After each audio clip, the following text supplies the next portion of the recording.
now call the special council meeting to order for Wednesday, January 10th, 2024. We have an additional item for the agenda today.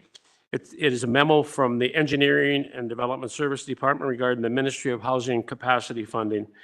With the addition of that item, can I get a motion to adopt the agenda of the special council meeting of Wednesday, January 10th, 2024 as amended?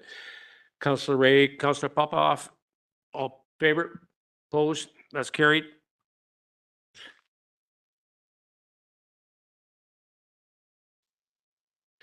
We'll go into new business. We'll start today. Marcel is going to comment on the Fresh Start request. Charlotte will ask her to speak on this before the fire department report. Thank you, Mayor. Yes, Marcel, if you would please provide council with the information on the Fresh Start initiative. Thank you, Mayor and Council, and I appreciate the flexibility with the schedule today so I can make another meeting right after I leave here. I just want to come forward today to say that I'd like to withdraw the request for consideration for Fresh Start. In talking with the community partners who I've been working with this for, or not for, but with, they're just not feeling that they're set to go should all of the money come in order. They're not ready to kind of step up to the plate quite yet. So we just want to take a step back, park our request, get all of our ducks in a row on their end, and then look at possibly coming back for a grant request or just other funding through the community or other streams of revenue down the road. And so, yes, just today and ask for a withdrawal of the request. Thank you very much, Marcel. Any comment from council? Oh, thanks so much. Appreciate it. Thank you. Next up is from Fire and Emergency Service Department regarding budget amendment for replacement of the fire engine. Deputy Chief Dan McKinnon is here to speak to that. Dano.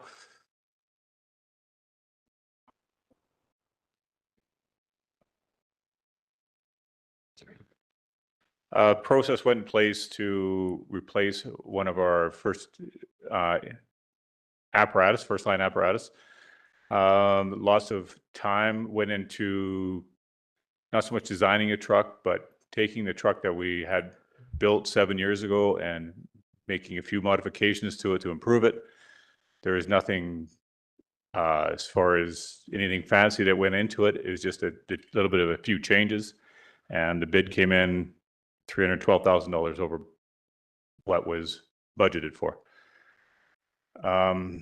Through the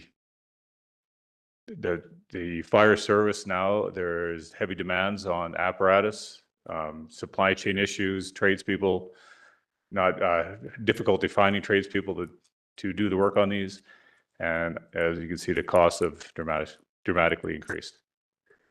Yeah, so we're I guess I'm looking to you for, this is new to me, so so ask the council to amend the budget for the fire engine replacement for $1 million to $1.312 million. Thank you. Thank you.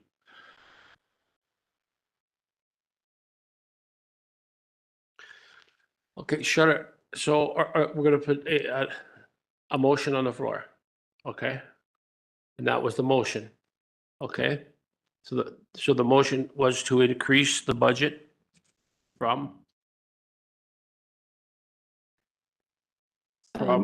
Mr. Mayor?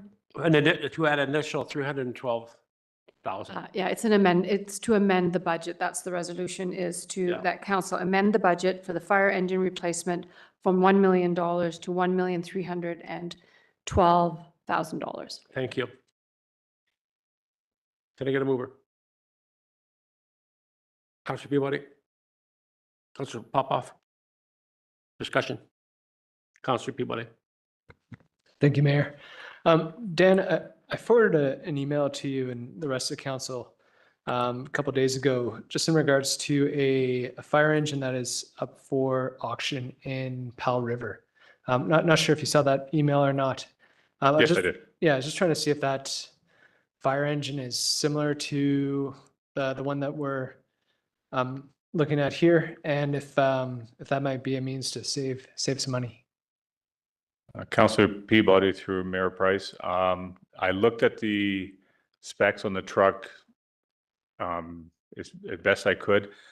But what we're trying to do within our fleet replacement system is try to standardize all our equipment. Have them very similar. We designed the trucks working with the city mechanics to make sure everything's the same. We can get parts that are easily accessible for replacement. And when everything's the same, we have easy time replacing parts. The hub, who had the lowest bid and who were trying to see if we can use that bid and go forward with it. They've built 3 out of our last 4 apparatus. We try to have the same pumps and everything in them. By going to a different company like Pierce, we have difficulty in the past with Pierce trucks. They have a lot of proprietary parts. The shop, when that engine has problems, the shop has difficulty because they have to remove the part, whatever's broke, and send it to Wisconsin to determine if it's under warranty or if it's misuse. And then they decide if it's warranty or not, and then they'll send us the part back. Long delays in replacement parts and repair of equipment. Hub now has been bought out by a company called the Rev Group, which is a massive fire apparatus manufacturer. They have accessibility to parts all over the place, so those issues would not be a problem. And just the design of the truck is not designed for what we require, meaning rural firefighting, colder weather, those types of things. Okay, great. Thank you. Thank you. Councillor Ada and Councillor Teske. So I'm just curious, what was our original timeline for the fire truck when we were thinking it was going to be $1 million? And has that timeline changed, just given other factors for what we're looking at now? So just wondering where we're at with timelines. Councillor Ray through Mayor Price, timelines meaning the delivery time from now? Yep, delivery time. And like I noted that there was a change in the budget that looks like the timeline is now moved a little farther out. And I mean, it's not a criticism. I'm just trying to get a sense of kind of where we're at. Pretty much industry standard now, Councillor Ray, is 2-year build time from the time of order to delivery. Wow. Councillor Teske. Yeah, thank you, Mayor. At the bottom of page 1, and this came up a couple of times, small adjustments to our fleet would necessitate significant adjustments to our operation. Sorry, just trying to understand that a little better. Just looking, sorry, Councillor Teske.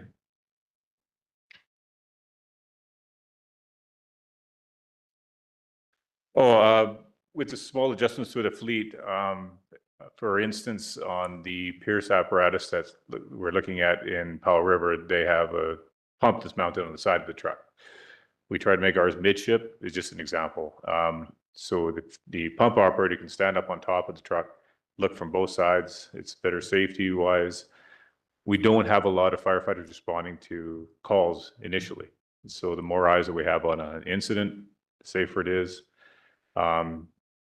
The changing in cupboards, if we went through a different type of apparatus, all the cupboards are measured for the equipment that we have. When the truck is built, as soon as the truck arrives, we take the equipment, it goes in a certain spot because everything's been measured and ordered that way. So everything is, like I said, standardized with everything. You're welcome. Further? A couple of questions, comments, I guess. Just for the public's information, you mentioned that it's 2-year build time and delivery time now on an order.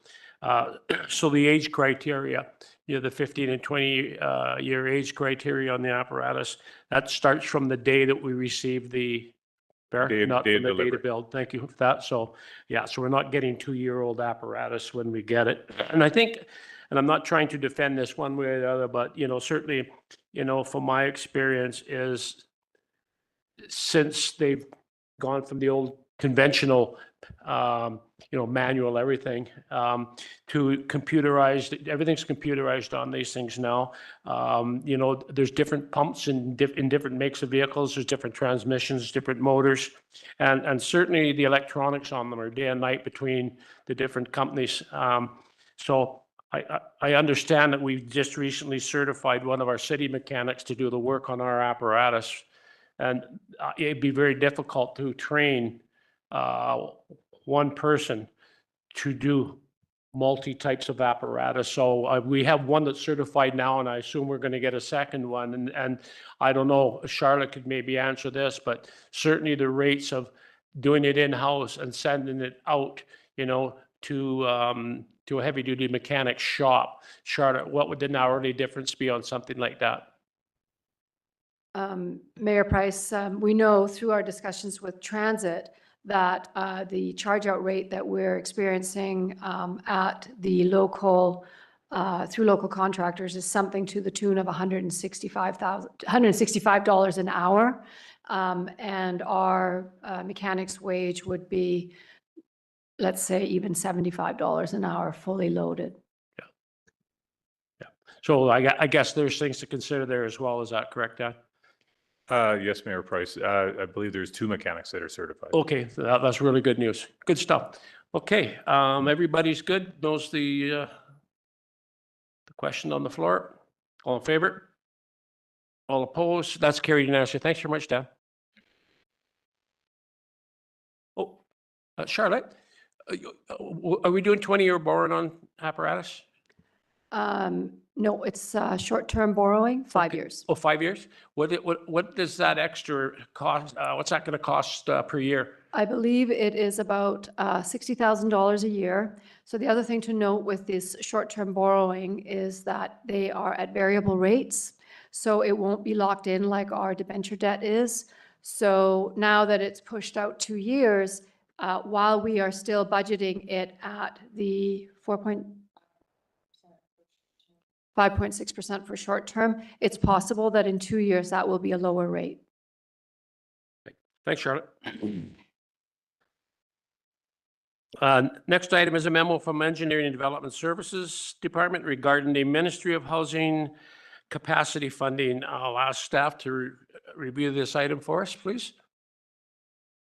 I believe we have Rob Vague, who is going to speak to this item. Or possibly Curtis. Can you guys hear and see me? I'm on a laptop. That's not mine, so. We can hear you loud and clear, Rob. You can hear me? Okay. Yeah, we can hear you, Rob. You need to open up your camera at the top of your laptop. It's a little slider. Oh, there we go. Okay, thank you. Sorry. See you now, too. The timing is impeccable as I was sitting in the provincial government's webinar on this exact topic. So I had to excuse myself from that webinar. In short, the City of Cranbrook received a letter from the provincial government advising of the dollar figure that we're going to be receiving with respect to the new program and changes to the legislation in British Columbia with respect to the housing changes that were being made, and that's largely to deal with things like changing our bylaws for the small scale multi-unit, updating OCPs, updating housing needs assessments. And so this is part of the program. They had announced originally when the legislation was adopted that there was going to be $51 million spread out across British Columbia. And I don't have the exact figure right in front of me, but I believe Cranbrook is receiving about $248,000 as the capacity building funding to help assist the municipality with undertaking all the requirements needed to address the provincial government legislation. And so the legislation was adopted mid-December. We're literally this week and next week, staff is sitting in a series of webinars being put on by the province to get a better understanding of what is going to be expected of us and the timelines and the requirements that we have to meet in the immediate future. Namely, one of the large ones is having zoning bylaws updated by the end of June to facilitate the development of small-scale multi-unit development on residential parcels, what they call restricted zone parcels, which are largely parcels zoned for single-family residential. And then as part of this rollout of the provincial government, they're also going to be setting standards for all municipalities to update housing needs assessments. So we just recently undertook that, but unfortunately it looks like the province will be setting a new standard. So we're going to be having to do an update to comply with those standards. We don't know what those are yet. This is still to be unrolled. We have timelines for having OCPs updated by 2025 and a number of other initiatives. And so this funding that's been received is to essentially help build capacity for that. And so as we get more information from the provincial government on timelines, expectations, and such, then we can build the work plans around the needs for us to satisfy the provincial government's requirements, and we can use this funding to assist with that. So, for example, one of the things that comes to my mind right off the bat is, although we're going to be undertaking the zoning bylaw review this year, it's not going to be done by the end of June. So we may have to facilitate zoning amendments to the current zoning bylaw to facilitate the June 30th deadline, and these funds could be used to hire outside help to assist with that. Some of the funding could be used for topping up the current budget for the OCP once we have an understanding of what we might need to do, because we're in the middle of writing an OCP. We're kind of in that funny stage with our program here and our processes versus what other places do, but some of the funding would likely be used to ensure that our draft OCP that we have now would be in compliance with what the provincial government's looking for, et cetera. So that's kind of the gist of the funding and what it's for. And like I said, and the memo indicates that we're still learning ourselves what all the requirements will be, and a lot of those standards are still to come. The expectations are to come, and we're literally learning literally as we speak. So short of that, that's about where that's at for now. And so if you have any questions, I can certainly try and answer. Yeah, good news, and thanks for that explanation, Rob. What I'll do is I'll put a motion on the floor, and then we'll call a question. Can I get a motion that council approve adding the housing legislation project to the 2024 to 2028 5-year financial plan with a budget of $248,235, and further that the funds be used to top up existing project budgets to address scope changes brought on by the new legislation and to fund new initiatives to meet obligations under the legislation. Mover, please. Councillor Stetsky, Councillor Ray. Discussion. Councillor Blissett and Councillor Stetsky. Thank you. I think this is probably more directed to Director Osborne. Implications for our budget, because certainly we had a work plan and a budget accordingly, and now we're adding in this large amount of money and changing workloads. So I'm just thinking that what adjustments could be made to the budget as it is now. Councillor Blissett through Mayor Price. I have not had a discussion with engineering and in particular the director. I would suggest that a number of the projects that are on the department's work plan for 2024 are already dealing with some of these items.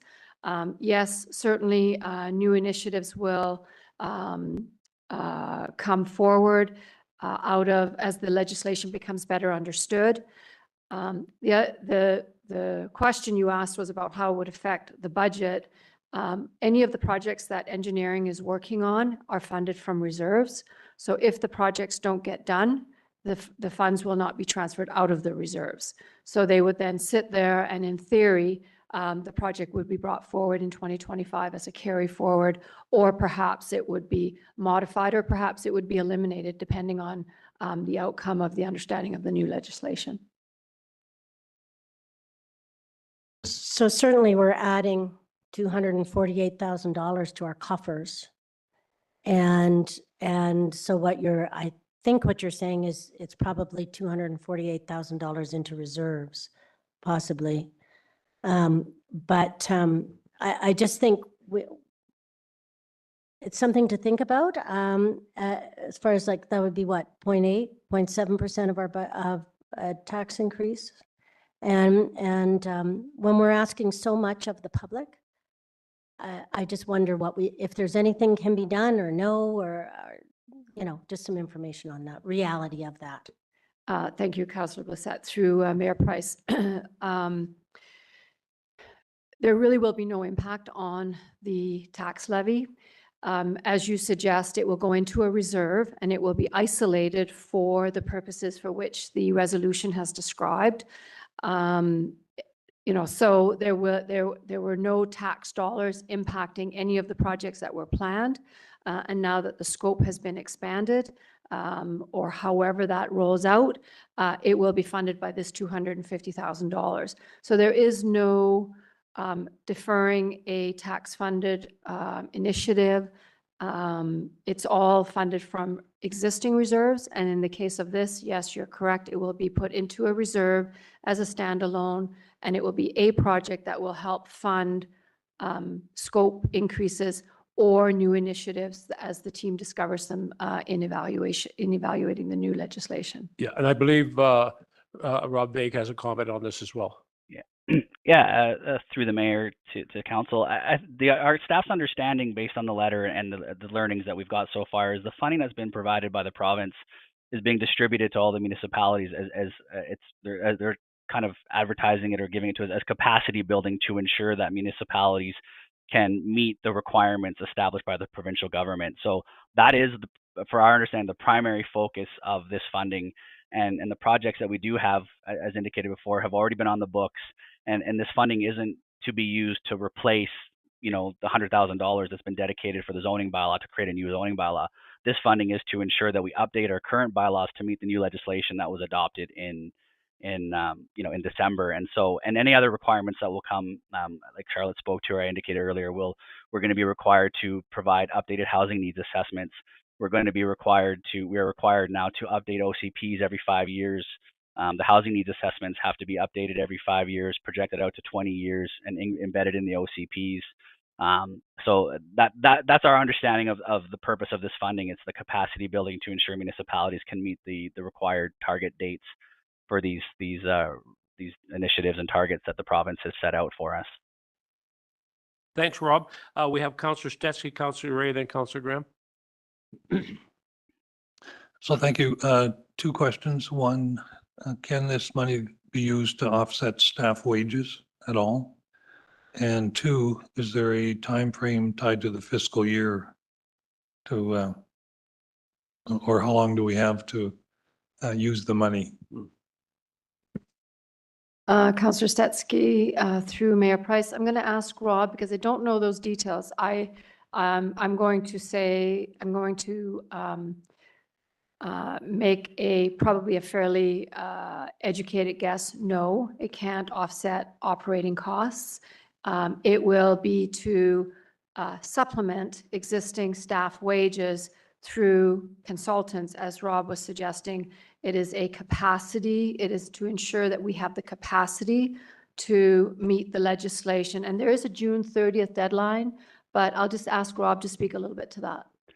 Yeah, correct. So thank you through Mayor to Council. So in the initial letter that we received advising us of the funding is that it's intended to support the activities or projects local governments must undertake to meet new legislation requirements. So they say examples, updates to the existing bylaws, OCPs, and housing needs reports. As I'd indicated earlier, it says the funding can be used to hire staff or consultants in support of these activities, and then more specific information on eligible products and project costs and reporting requirements will be provided when the funding is distributed. So it's still a bit of a sit and wait for those specific details, but the general gist of our understanding is that it's to be used as indicated in that letter. So from our perspective here at the city, like I said, because we're already in the midst of an OCP process and we're going to be undertaking the zoning bylaw review, those projects will continue. And in order to ensure we can move along our work plans, we're likely would be using those funds to hire consulting services to meet these requirements if we can't do it in-house, and anything else that might come about. But we're still in a bit of a holding pattern to know those specific details until the funding is distributed later this month. Thanks, Rob. Back to Charlotte. Thank you, Mayor Price. Just to add to my previous comment, the funds likely, and it sounds like that's correct, cannot be used to offset existing staff wages. You can surge up and hire a term position or a consultant, as Rob was suggesting. Yeah, Thank that's you. what appears to be in the letter. Yeah. Okay. Thanks, Rob. Councillor Ray. Thank you, Mayor. Yeah, Rob's touched on the point that I wanted to clarify exactly that there's going to be tasks. It's going to be more than X, Y, Z. It's going to be R to Z or whatever. And that, yeah, this funding is to make sure we can hire the people we need to hire to help us do the work that needs to be done to make sure we're in compliance with the new legislation. So great to see this funding coming in, and I'm confident that management has this well in hand and is going to make the best possible use of these dollars to get us where we need to be. Over to Councillor Graham. Yeah, yeah, no, I think that these dollars will get eaten up quick, as well as staff time dealing with the overreach that the government has implemented on all municipalities across the province. And this is going to cost us huge dollars, I think, and huge amounts of staff time. And what a couple of things that I'm wondering is, can we create a cost track like you kind of did when we had that the municipal auditor? Can we create a cost tracking for staff so that when, say, Rob or Mike or somebody's working specifically on this, we can track that time, so we can see hard costs that the province is putting on us as a municipality? Councillor Graham through Mayor Price, yes, and I think that's an excellent idea. Okay, and just a supplemental. You bet. Rumor has it that UBCM will be holding an emergency meeting on this with all the membership in the next 6 weeks to get input, because it isn't a one size fits all, and this is what we're dealing with, and we've been in consultation with some other communities, and councils are kind of, you know, somewhat looking at it and thinking this could be good, but the staff are the ones that are saying, well, wait a minute, there is a lot of work that's coming with this legislation. And also the rumor is that there's more legislation to come.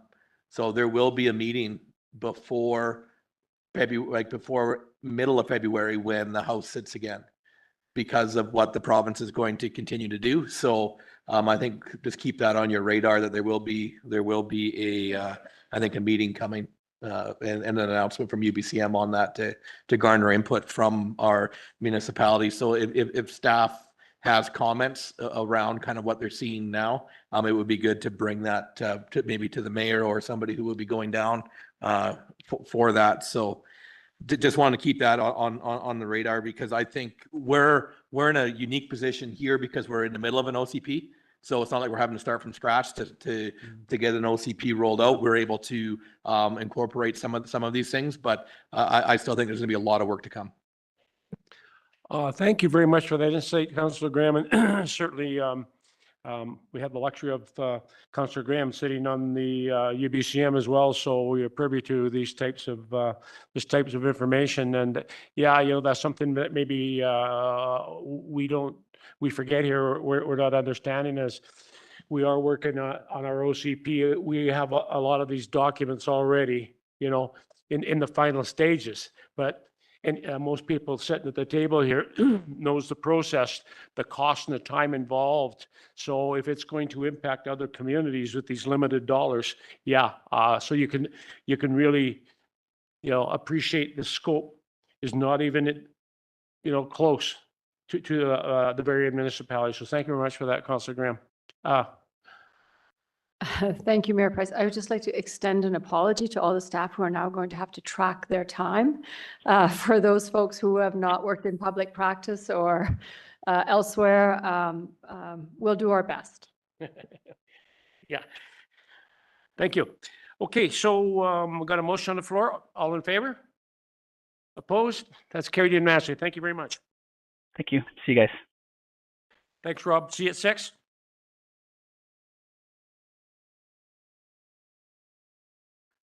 The next item is a memo from Charlotte Osborne, to walk us, I'll get Charlotte to walk us through this, and actually, Charlotte, you got the floor for the rest of the meeting here. Thank you, Mayor Price. This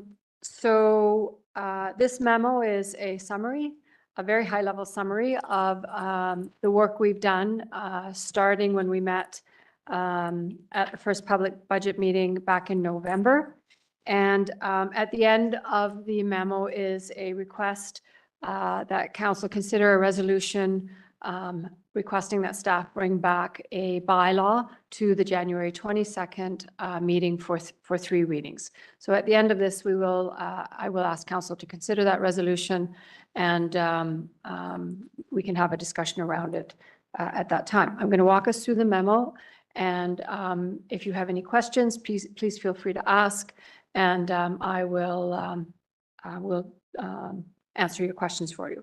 So the budget planning process for the 2024 through 2028 5-year financial plan led to 3 public budget meetings in November where staff presented a draft budget to council that preserved existing services, addressed critical infrastructure upgrades, introduced the lagoon desludging reserve, and targeted individual reserve balances aligned with minimum levels prescribed by policy.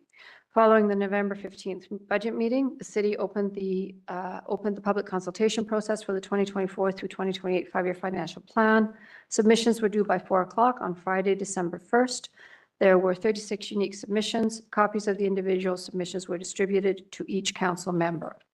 And then on December 13th, at the 4th public budget meeting, there was a summary of the submissions received through the public consultation process.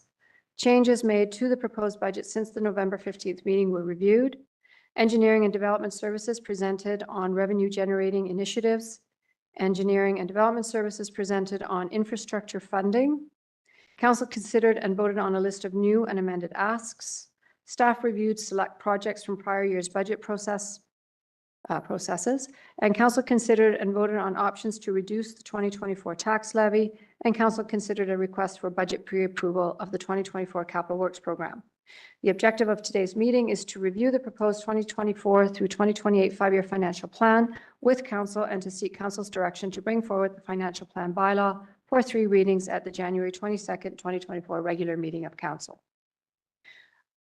So the memo goes on to highlight the Memorial Arena, the roof repairs that we discussed, not necessarily in the budget process, but just ahead of the budget process where council approved the borrowing from the Memorial Reserve and the repayment over 20 years. The first payment will be in 2024 and it will be interest only. And then in 2025, we will commence repayment of the $3 million plus interest. The RCMP building design and renovation at the December 13th meeting, council gave advance budget approval for the recommended 2024 construction budget of option 2 in the amount of $9,975,000 for the RCMP building design and renovation project, and authorized staff to continue with the building design, borrowing, and construction. The lagoon desludging reserve was also considered through the budget process, and it is information provided is that it is expected that the 3 sanitary sewer lagoons will need to be desludged every 10 years. Cell 1 will be desludged individually, while cells 2 and 3 will be done in the same year. Cell 1 will be due to be desludged. You finish that, I've got a question when you're finished. Just So the first desludging maintenance project will be completely funded by the reserve, will be cells 2 and 3 in 2035. At that time, based on an inflation factor of 3%, the estimated cost will have increased from 4.5 million to 25 million in 2025 to 6.2 million. The funding of the reserve for this project will start in 2024 and continue for 12 years until the first desludging, and then it will continue into perpetuity until we have some other solution for the treatment of the effluent.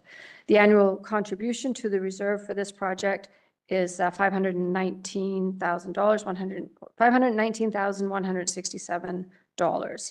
And to fund the reserve, the monthly sewer fee has been increased by $3 starting in 2024. Mayor Price. yes, thank you, Charlotte.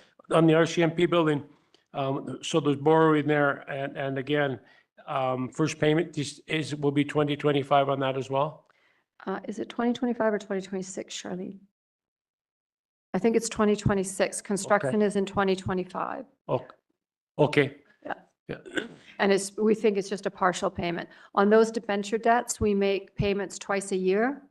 And so depending on which debenture issue we access will determine when the first payment is made. Yeah, so my point, I just make my point here is that, you know, we often think in terms of, you know, what this year's budget increase is, and we just look at year one, although we do a 5-year budget. So you know, I'm just trying to impress upon everybody that if you look at that, when these first payments are starting, 2025 and 2026, I'm just suggesting that the task at hand in the next couple of years will be no easier than what it was this year. Thank you. Yes, Councillor Bassett. Thank you.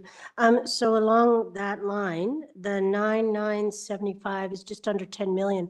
Does that mean that doesn't go to AAP? Councillor Bassett, that will go to AAP. It will. Yes. Okay, thank you. Just to add to that, pardon me, Councillor Bassett, is the only borrowing we don't go to AAP on is short-term borrowing. Yep. So anything over 5 years, we go to AAP.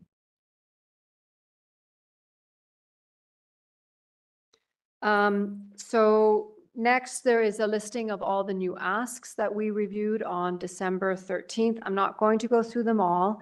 I will just highlight an error. Under the Winter Blitzville, I had an error noted that the resolution was defeated. That's incorrect. The resolution was that council cancel Winter Blitzville for 2025 and then 2024 and then reconsider for 2025. Thank you for highlighting that. The Fresh Start item down below, per Marcel's review with council this afternoon, that request has been withdrawn. And then under the joint bylaw and RCMP initiative, this is a note for council. So the resolution that council approved at the December 13th, 2023 meeting referred specifically to adding 2 permanent full-time positions. The values assigned to the positions that council was considering included increased operating costs associated with each of those positions. So in the case of the bylaw enforcement officer, there was an additional $12,500. And in the case of the community engagement coordinator, it was $8,000 at full rollout, which did include some one-time expenditures. So while the resolution very specifically spoke to the FTE, a better resolution probably would have been FTE and associated operating costs. However, the numbers that council considered did include the operating costs. Councillor Ray has a question. Just wanted to briefly circle back to a couple of items and more comment than question. So for the Memorial Arena, there's been some discussion in the community about, gosh, we wish we didn't have to pay interest on the money that we're borrowing from our own reserve.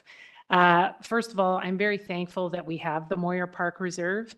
I think it highlights the importance of having reserves, of building reserves, of carefully stewarding reserves. And I know there's legal requirements around this particular reserve, and that we're legally required to pay the interest that we're borrowing from this reserve. But on the upside, we're paying the interest to ourselves. So much better to pay the interest to ourselves than to an external financial institution. So that's the silver lining on that. And again, very thankful that we have the Moyer Park Reserve that was able to help with that urgent project. For the RCMP building and design, I gathered around the table that over the years, other folks had tours of the building. So I was able to set up a tour of the RCMP building with Staff Sergeant Graham. And certainly what struck me is that it is I would call it a rabbit warren.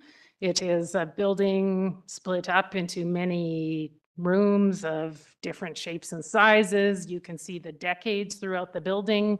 based on the flooring and the decor and the wall colors. And so it went all the way from nice 1960s industrial school type flooring to there were the 70s and the 80s and the carpet on the wall, and just such great potential to make much more effective and efficient use of space. And in the end, we, in the future, if the RCMP needs to move to a different building or whatever, we're going to have an excellent building for the city. So anyways, just wanted to share for folks who might be watching. I believe this is a much needed project. Thank you for that. Back to you, Charlotte. Thank you, Mayor Price. Next, at the December 13th special meeting, staff presented several options for reducing the 2024 tax levy.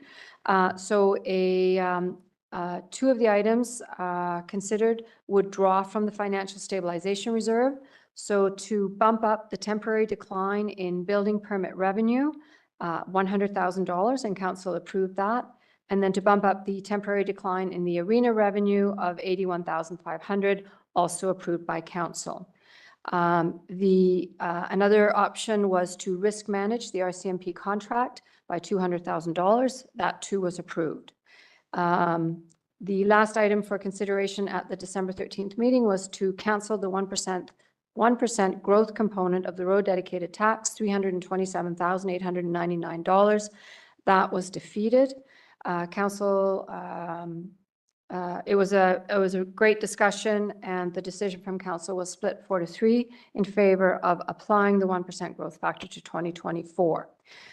So below that narrative is the schedule showing the values after the initial discussion when we met with council back on November 15th, where we were sitting at 8.63% increase, adding the Memorial Arena interest, and then the community engagement coordinator and the bylaw enforcement officer.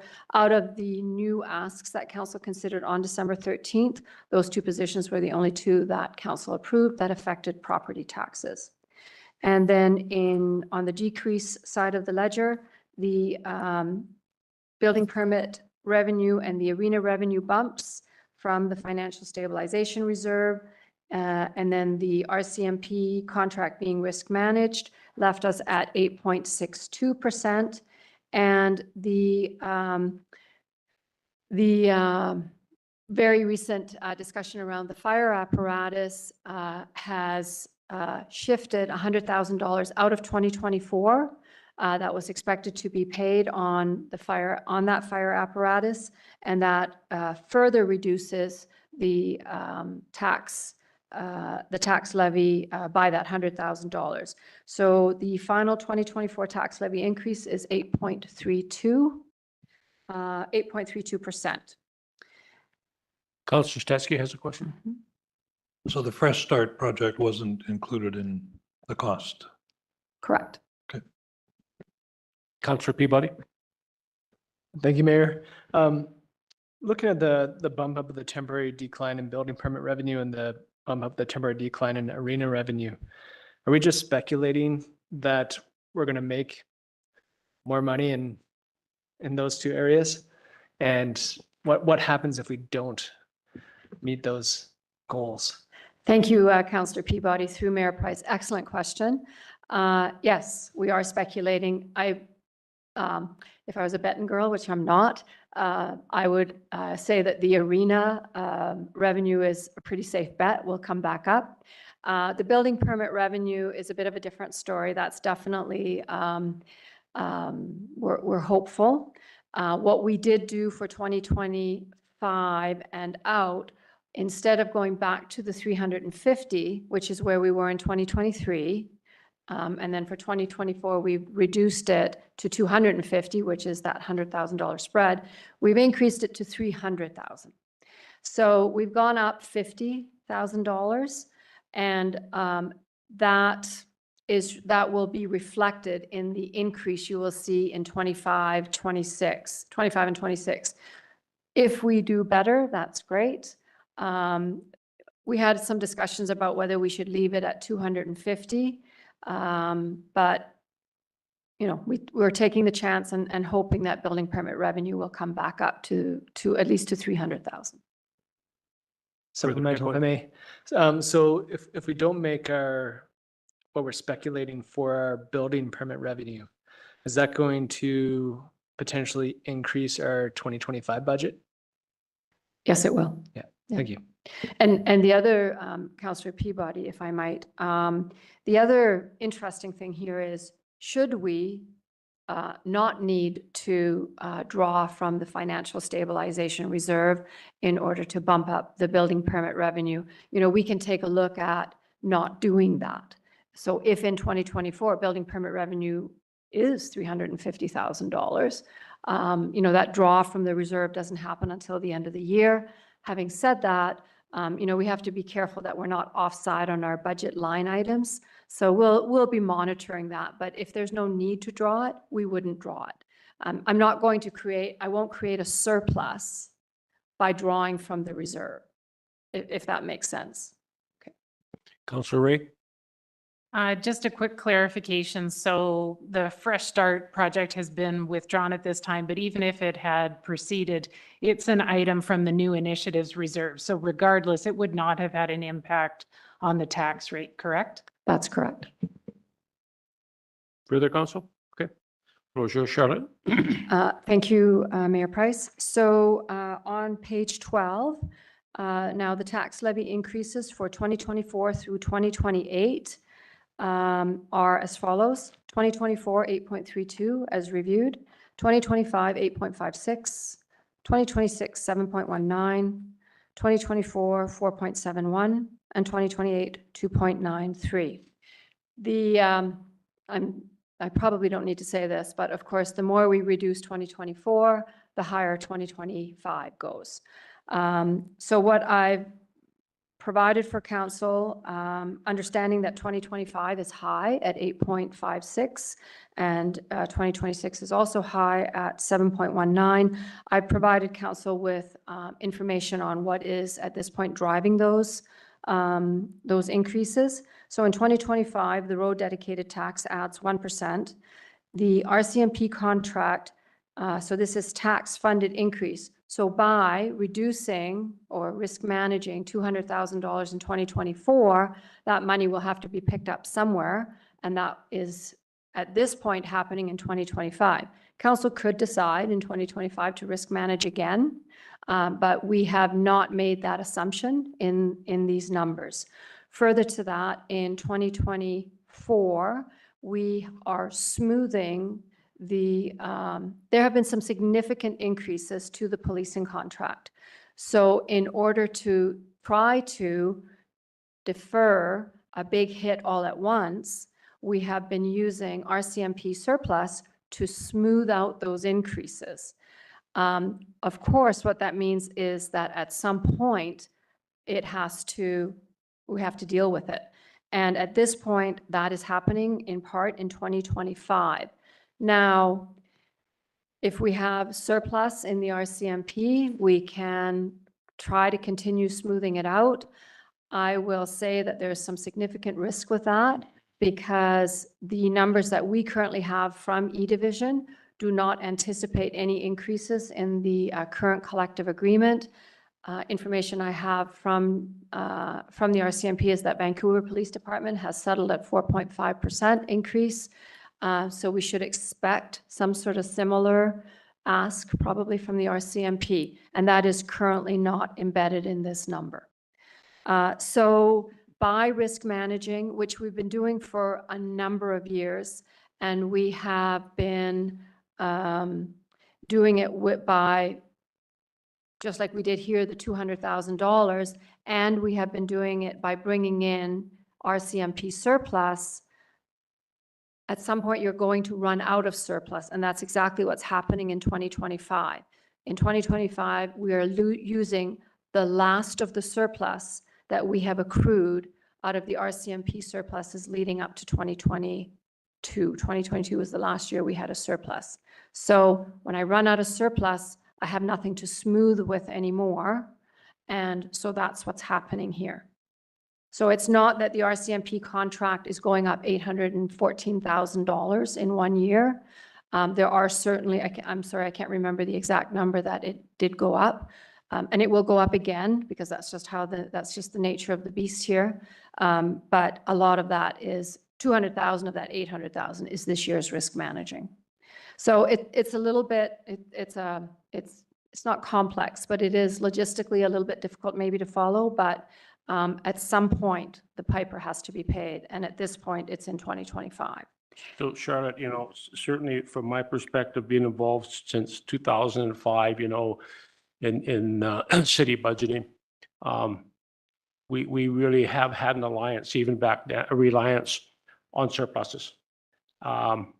And, certainly anybody that worked with the province, there was no such thing. So, and that's why, at the senior levels of government, that's why there's cuts and whatnot, because you don't rely on surpluses, certainly at this level. And I think that's kind of the slippery slope. And I agree with you. The days are numbered, for being able to use that to smooth things out.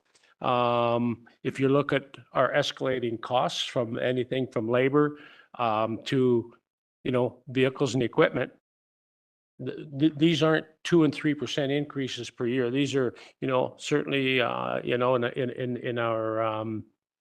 our human resources, it's with benefits going out, you're looking at, 4 to 6 to 7%, and you're looking at up to 30%, on our equipment and whatnot. So I totally agree with you. And I think the sooner we can try to throttle that right back with the intent on eliminating on the reliance on surplus, and any reliance on surplus going forward should go straight into reserves and keeping healthy reserves. So that's just my 2 bits on it. Yes, Charlotte. Thank you, Mayor Price. Exactly. We're a little bit caught behind the rock right now. Those surpluses shouldn't be used for this. And then you end up with these huge surges in order to cover the costs. That's $800,000 or maybe $600,000 that could have been going into reserves.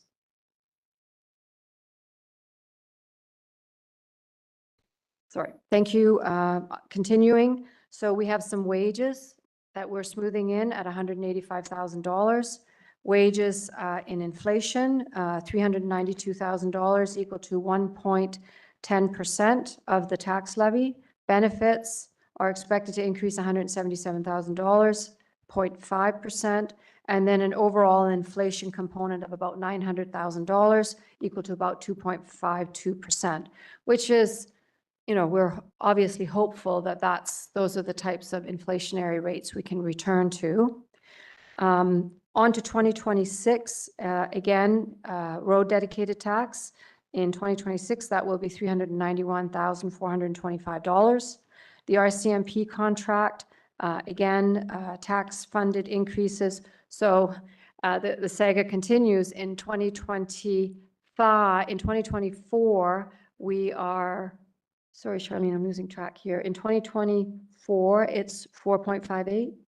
458, and in 2025, it's 1.9596. Yeah.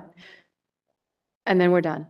And then we're done. So there in that $420,000 number, there is no surplus assistance.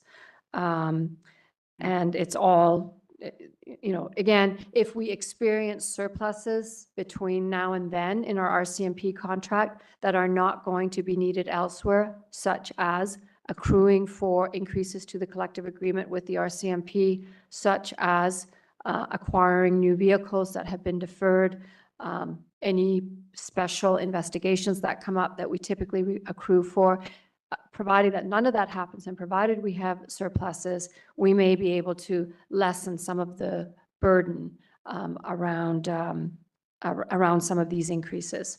So in 2026, and I think I missed this in 2025, so financing costs, $619,000. And that is in part the RCMP station. And Charlene, do you remember what some of those other details are? Well, the fire truck. Yeah, okay. And in 2026, we're still smoothing in wages of $155,000. Wage inflation is $298,000, representing 0.76% of an increase, of a tax levy increase. Benefits, $138,000, representing 0.35%. And then inflation coming out at about 2.02%. So, this is a picture in the future. And in particular, we need to be cognizant of what we're going to be dealing with in 2025. Right now, we're sitting at 8.56. I will remind council that when we started budgeting for 2024, we were at 5.7. We are now at 8.32. That is not an unusual trajectory. It is certainly a little bit higher than typical, but not unexpected given the conditions. So, this year was extremely challenging. I expect next year will be more challenging. So I'm certainly looking forward to 2028, 2.93. Highly unlikely I'll still be, here in this capacity, but I will be a resident of Cranbrook. Will I be able to hold you to that in 2029? No, I'm just kidding you. But yeah, and we no all know, comment. we've seen it historically. That's coming up at least 3 to 4% because we cannot anticipate 5 years in advance for what's happening. But yes. Yeah, and there's no question there's some big items here that we're trying to get onto the other side of, and not, the police fought a long, hard battle to get increased wages, and all municipalities, I think, are dealing with, the challenges that surge has represented. And I certainly think that we were in a much better position than many because we had accrued for the retro pay. Of course, what wasn't in the budget was, the future years and dealing with the big surges that resulted.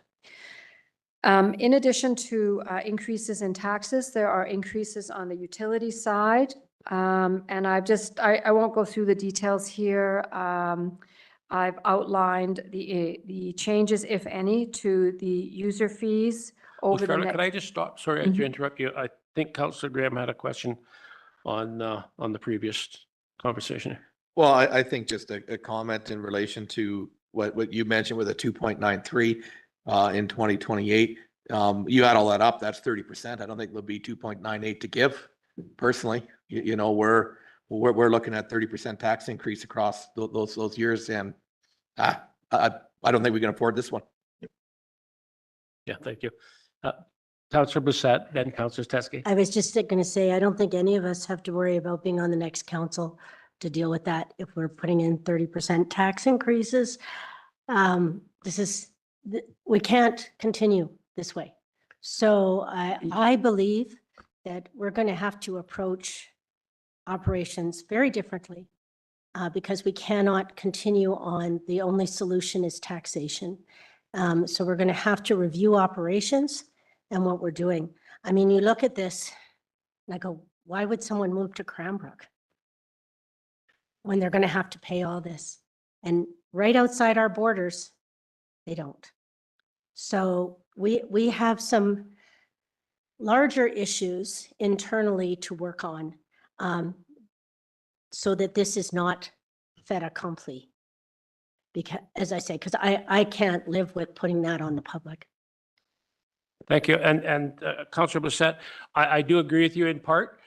We certainly can't continue to do this. We do have a number of obstacles. Obviously, we've inherited a number of major projects. So, we're dealing with the first council. They're dealing with issues in a time, the post-COVID, and we haven't seen this type of inflation. I don't think the council's ever had to deal with this level of inflation. It's hyperinflation almost what we're dealing with right now. And I agree. When it gets to that degree and it's impacting the taxpayer, we do have to look. We have to look internally, and it's operations and everything else. But I'm looking out there, and this 8.3, what are we, 8 yeah. You know what? That's in the ballpark with most communities right across Canada right now. So it is not just Cranbrook. You know, and I guess, why would you move to Cranbrook? And you know, quite frankly, from my perspective, and people will come up and say, well, you know what?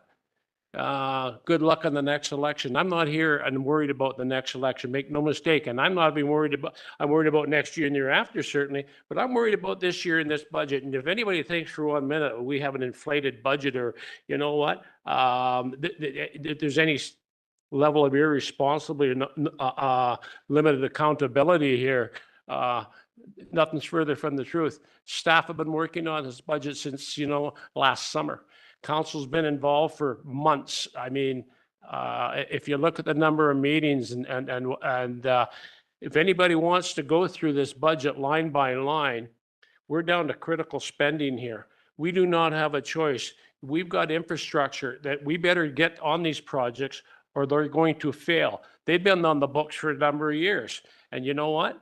And I'm not blaming previous councils, because you're always looking for that next level of funding for grants or something to support, because it's so costly.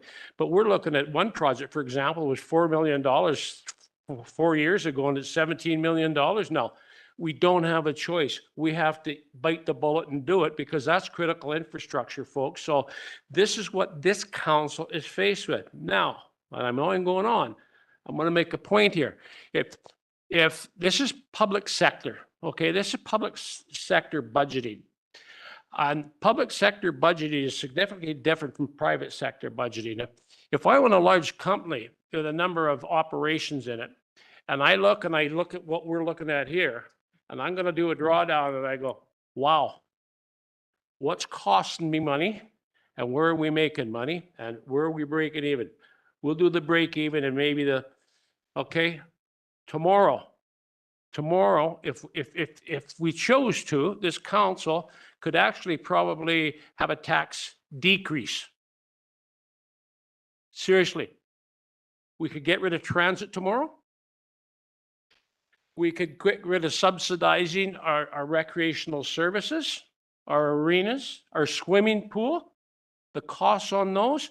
We're subsidizing those, dead serious, a heck of a lot more than 8-point-some%. So make no mistakes, between private sector and public sector, we have a responsibility to the public to provide a certain level of services. A bus service is perceived to be a critical need in a community of this size now. It's been in town for years.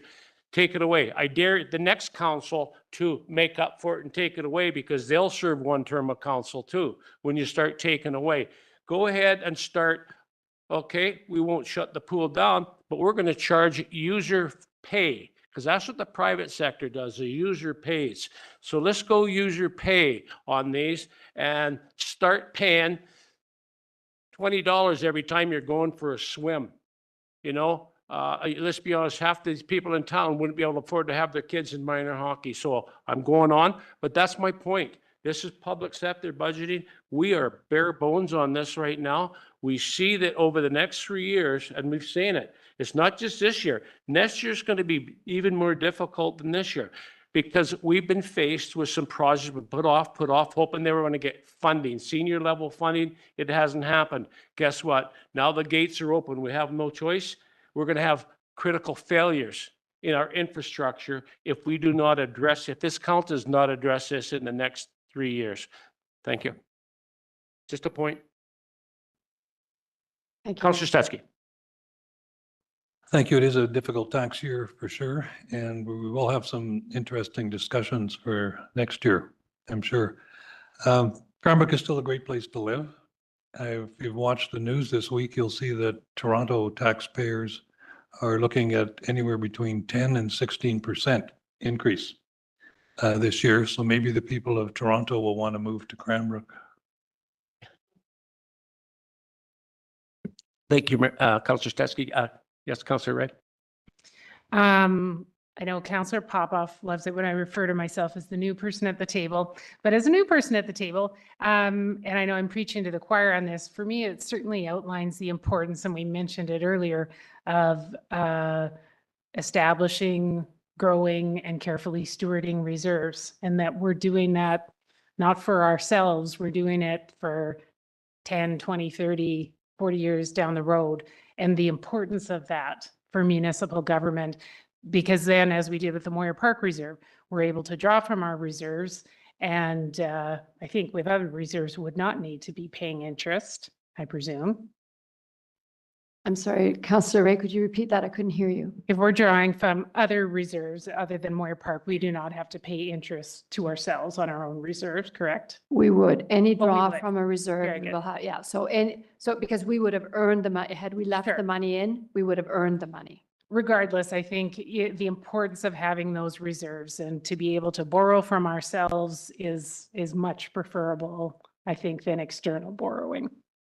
And certainly having access to internal borrowing allows council to be more nimble. Exactly. And so just for me, it really highlights the importance of those reserves. And I think it actually really is connected with that long-term asset management that we've talked about, that Cranbrook's done a good job of getting started in terms of roads, water, sewer, and that we now have had it highlighted that we need to go through that same process with our buildings. So, you know, those are the big picture things, but we do need to be thinking 10, 20, 30, 40, 50 years down the road. What we're doing now should have that long view. So somebody, a future council, can say, look at that good planning as we're doing with the lagoon desludging. I think that's a really good example of the kind of work we have to be doing.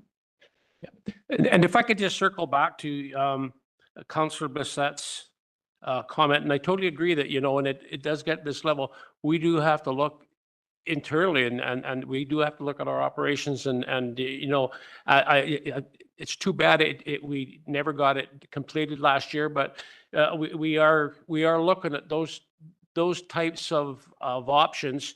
Certainly we are right now, we last year we approved a recreational services needs and operations assessment, you know, where we could streamline operations and maybe you know, be a little bit more cost effective in operations. So, you know, these kind of things are being done. And, you know, I think certainly maybe that study will be done for next year's budget time, and that may impact significantly what we're doing in 2025 as well. So I certainly do support what you're saying, Councillor Lissette. Thank you. Councillor Graham. Yeah, just to stem off some of the points that you talked about, I think the hard conversations need to be had. Transit, is it a benefit or not? Is it a benefit to the community or not? That's the question. If it doesn't get ridden and we're spending $1 million or more dollars subsidizing it, is it truly a benefit? Recreation, what are we doing? Do we need to relook at recreation? Are we subsidizing recreation for the few, or is recreation available for the masses? And I'm hoping that when we have these discussions and when we are apparently in a recreation review, what's the cost of doing business? We need to know, and the public needs to know, what does it cost to put the kid in the pool and put him on the ice? Is it $10 or is it $50? We don't know that cost, but we need to get to that level of cost so then we can present that to the public so then they can make the decision. Is this what we want to spend our money on? Because right now we're spending millions of dollars, and what is the benefit? And do we have the data to back up the position on that? And I don't believe we do. Very good point. Valid. So I think, Charlotte, you know, I think just based on the conversation here, certainly the assessment done on our recreation, that'll speak for itself, and then it'll be council's job to make decisions based on that assessment, and it's going to be council set service levels. Okay, so this council, it'll be the same council next year. Make no mistake. It's not just going to be a number crunch for us next year and getting those numbers down. This is going to be, you know, getting down to the service level. And that's part of our job. So I think, Charlotte, certainly at the very start of next year's budget process, I would just suggest that possibly we need to look, obviously transit, that has come up. Transit probably this year's cost us almost 3%. take 3% off. Now we're down to, now we're down to 5 something. I can guarantee you, we're way more than 5% that we're subsidizing our programs for. I'm dead serious, and I wasn't just putting it out there. We could bring in a negative budget this year and save people money. Is that what the taxpayer wants? Is that in the best interest of the community? That's something this council's going to have to decide, and make no mistake. And I totally agree, with Councilors Graham and Councilors Bissett. They've been saying that, throughout the budget discussions. But we have to base it on something. So I think this report is so important that's coming in. We couldn't make that determination this year, but certainly for us to make that level of decision, we need data. We need the proof in front of us to be able to validate our decisions. So make no mistake, that is on the, I would think, on the agenda for next year. Thank you. Thank you, Council. Thank you, Mayor Price. On to page 13, where we review I talk a little bit about the frontage taxes. So frontage taxes fund borrowing and capital reserves. Annual surpluses in the operating funds are also transferred to the capital reserves. In 2024-2028 5-year financial plan, the 2024-2028 5-year financial plan proposes a significant amount of borrowing, particularly in the water fund. Water frontage taxes are expected to increase from $9 per taxable meter in 2023 to $22 per taxable meter in 2028. As borrowing costs typically don't impact the budget in the year the project is initially budgeted for, the borrowing costs resulting from the water treatment project in the schedule below are not contemplated in the 2024 through 2028 5-year financial plan. So excluding 2028, which highlights the water treatment plant, there is a significant amount of borrowing. The largest item is the Gold Creek Dam in 2024.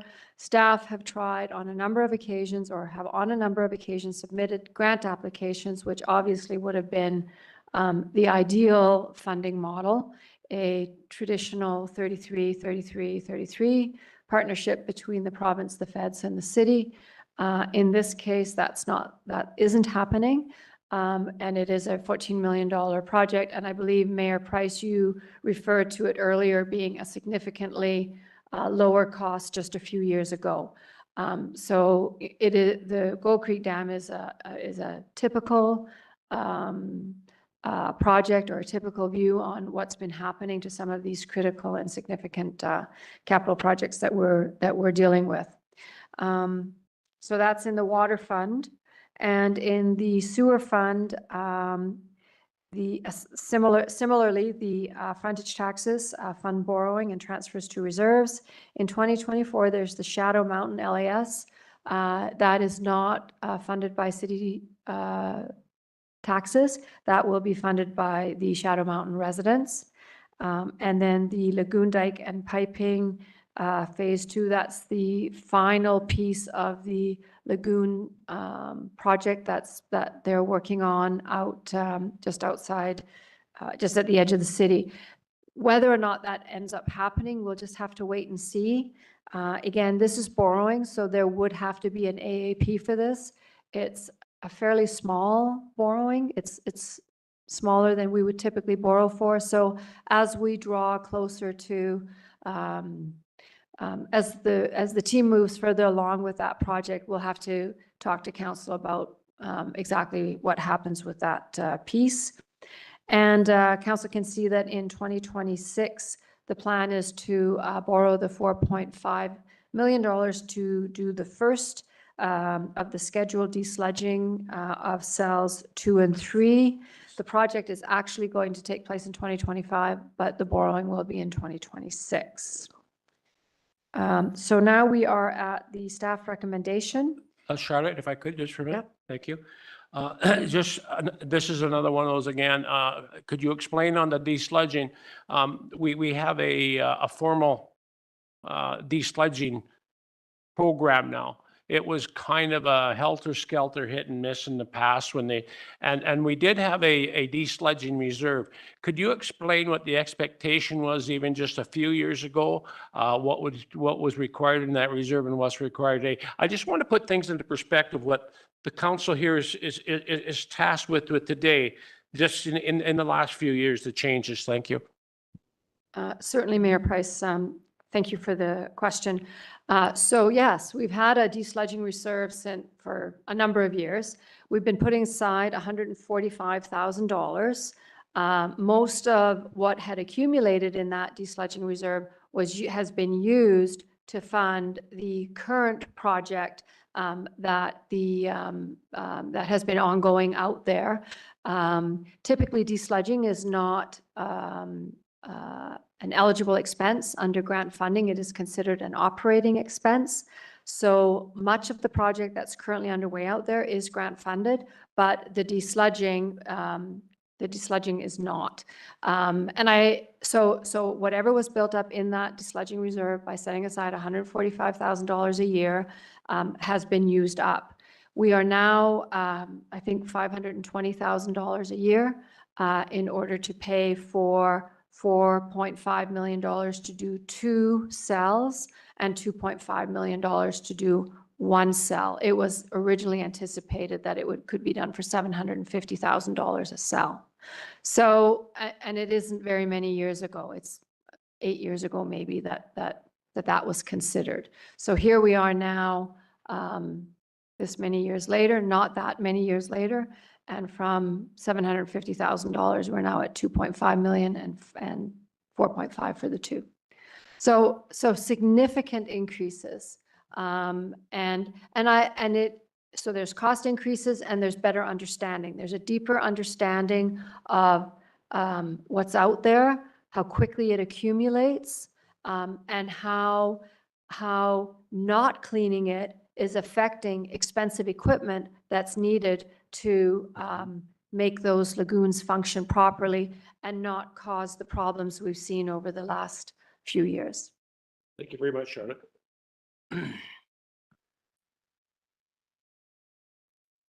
Okay, so now the staff recommendation. So there are 2. Number 1, that council receive the information summary of the 2024 through 2028 5-year financial plan. A mover and a seconder. A mover, please. Councillor Ray, Councillor Stetsky. Further discussion? All in favor? Opposed? That's carried. Thank you. Recommendation number 2, that council directs staff to bring forward the 2024 through 2028 5-year financial plan bylaw for 3 readings at the January 22nd, 2024 regular meeting. A mover, please. Mover. Councillor Peabody, Councillor Popoff.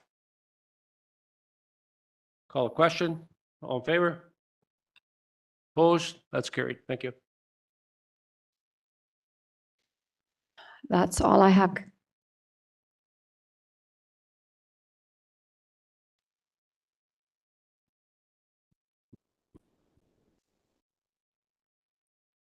See what else we got. You have nothing further, Charlotte? Mayor Price, I do not. Oh, thank you very much. Council, any comments, questions before we go? I'll start with Councillor Graham. Nothing? Popoff, no? No? Councillor Peabody. Thank you, Mayor. Chris Zettel sent an email out just looking at the different tax increases between all the, no, not all the municipalities, but a handful of municipalities within BC. And one that stuck out was Campbell River. And the article shows that they had initially projected an increase of 8.13%. And then basically now they're looking at just an increase of 3.45%. So they decreased it just over, or just under, over 5%. I don't know if staff has time to look into how they did that, but it'd be interesting to see how that municipality was able to decrease their property tax by so much. Councillor Peabody through Mayor Price, I can certainly follow up. I would suspect it is a draw from reserves. It is a draw from surpluses, perhaps similar to some of the things we did, risk managing an RCMP contract. Perhaps they're smoothing in some positions that they had originally brought forward. Yeah, so there are a number of tools. And of course, they could have eliminated an expensive service. Yeah, well, and if I could comment, that is how we've kept it down under 3%, or we had in the last number of years. I mean, we're the first council, to raise it above 3%. Well, we're paying the price too of keeping a tax rate down, really even below inflation, by really overdrawing our reserves, drawing down too quickly on our reserves. I understand, a couple of communities, and, there's been one in the news, it's extremely high. And I believe the mayor made a comment to the effect that, well, we've drawn down the reserves all these years. We don't have the money in the reserves to offset the cost of doing business, and that's the cost of doing business. So, and quite often that's the time, and that's kind of what I'm hearing across the country. Even the mayor of Toronto is saying, and what are they? They're 10%, 10.5% or something. She's even saying our drawdown on the reserves. And in all fairness, what she's saying is, it's in part that the costs to run a municipality right now are outpacing our ability to create revenues. So we don't have processes and vehicles in place for taxation. I mean, let's be honest, there's property tax and a few, little, service taxes, things like that. And I think across the country, they're starting to talk now, the municipalities, we need to find new funding streams that aren't from property tax. So, and that's part of the issue. Yes. Councillor Stetsky.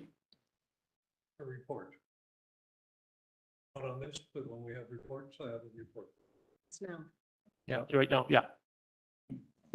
So 2 quick things. Yesterday, I accompanied Bylaw and Marcel in visiting Moyer Park. Just wanted to compliment the staff on their professionalism, the way they show caring and concern, but also expectations around behavior, I guess might be the right way to put it, was very impressive. And just because we've had several inquiries that there is a very good cold weather emergency response plan in place. And the challenge will be that we cannot force people who are living in tents to take advantage of that cold weather shelter. But everything that needs to be done is in place. Very good cold weather emergency plan. And the city has been part of developing that as well. This afternoon, just briefly, I attended we'll call it kind of a mini meeting, I guess, online on aging in uncertainty, the growing housing crisis for BC seniors, which is a report that has just been completed and released. And I'll make sure, Mayor, that you have a link to that report. Excellent report on what seniors are facing around British Columbia, with some recommendations on what needs to be done to better serve our seniors around housing. Thank you very much for that. And I have nothing. And on that, I'll ask for a motion to adjourn. Councillor Bissett, Councillor Ray, all in favor? Carried, adjourned. Thank you very much, guys. So I was saying, Mike, one of the things to consider when